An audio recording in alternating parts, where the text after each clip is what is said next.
Kalau kita ngomongin Jepang, apa sih yang pertama kali kebayang? Pasti kereta peluru, robot, teknologi super canggih kan? Tapi, gimana kalau saya bilang ada rahasia yang jauh lebih keren dari itu semua? Sesuatu yang kita sebut perangkat lunak manusia.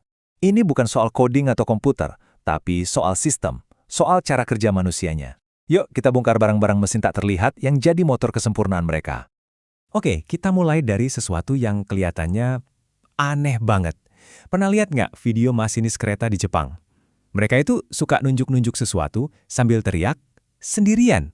Aneh kan kelihatannya? Tapi percaya deh, ini bukan sekedar kebiasaan iseng. Justru, ini adalah kunci pertama untuk memahami sistem kerja mereka yang luar biasa itu. Nah, disinilah bedanya. Di satu sisi ada hardware Jepang, teknologi canggih yang bisa kita lihat dan sentuh. Tapi di sisi lain ada softwarenya, sistem manusianya, psikologinya, etos kerjanya. Ini yang nggak kelihatan. Dan jujur aja, keajaiban yang sebenarnya tuh ada di sini. Baik, ayo kita pecahkan misteri yang pertama, soal teriakan itu.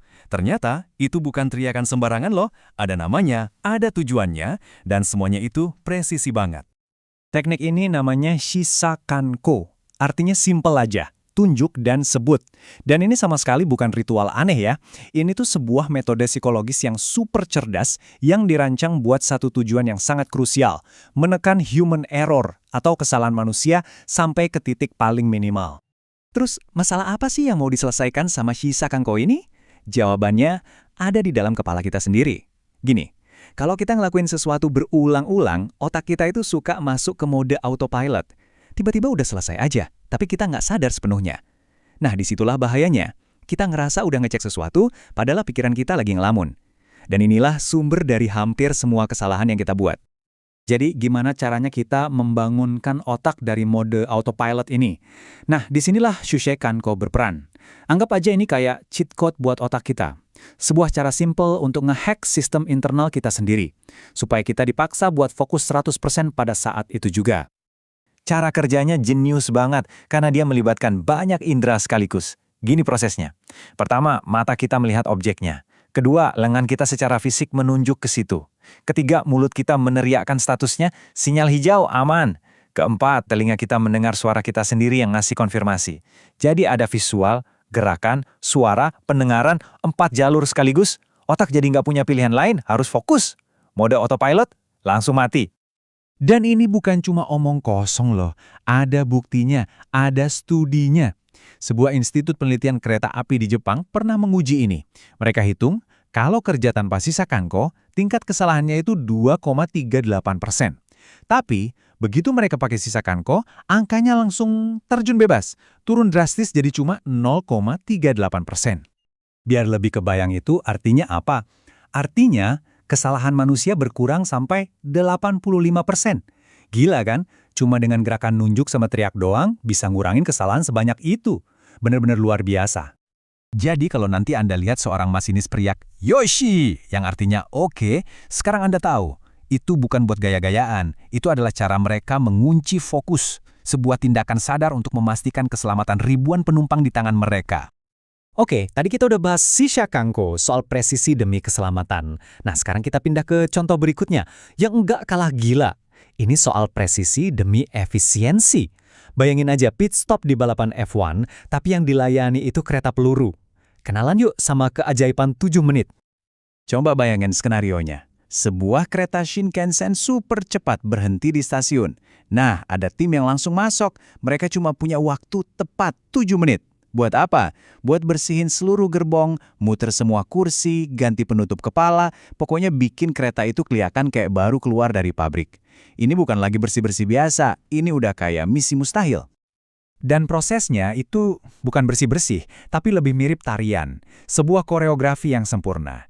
Dimulai dengan membungkuk hormat pas kereta datang. Dalam 1,5 menit, semua sampah besar udah lenyap. Terus, bagian paling kerennya, ada tombol rahasia yang mereka tekan dan whoosh! Semua baris kursi muter barengan. Abis itu, mereka langsung sikat pembersihan detail super kilat dan pas banget di menit ke-7, mereka semua keluar, terus membungkuk lagi ke penumpang baru. Ini bukan kerjaan, ini pertunjukan. Oke, kita udah lihat 2 hal luar biasa. Nunjuk dan teriak sama bersih-bersih kereta dalam 7 menit. Keren banget kan? Tapi pertanyaan yang lebih penting adalah, kenapa? Kenapa mereka bisa sededikasi dan sepresisi itu? Apa sih filosofi di baliknya? Yuk, kita gali lebih dalam. Jadi, apa sih rahasia di balik performa gila-gilaan ini? Gimana caranya mereka bisa sampai ke level presisi dan dedikasi yang setinggi itu? Jawabannya ternyata jauh lebih dalam dari sekedar teknik atau SOP. Ternyata, resep rahasianya ada 3. Pertama, rasa bangga. Mereka nggak menganggap diri mereka petugas kebersihan. Mereka menyebut diri mereka pemeran teater Shinkansen. Keren kan? Panggung mereka ya gerbong kereta itu. Kedua, ada filosofi omotenasi atau seni melayani dengan tulus. Jadi, mereka bersih-bersih itu bukan buat ngejar target, tapi buat kenyamanan penumpang. Ketiga, standarisasi. Setiap gerakan, setiap detik, itu udah dihitung. Nggak ada yang sia-sia. Jadi, bisa kita tarik benang merahnya ya. Shisakanko itu intinya soal keselamatan, nggak ada tawar-menawar.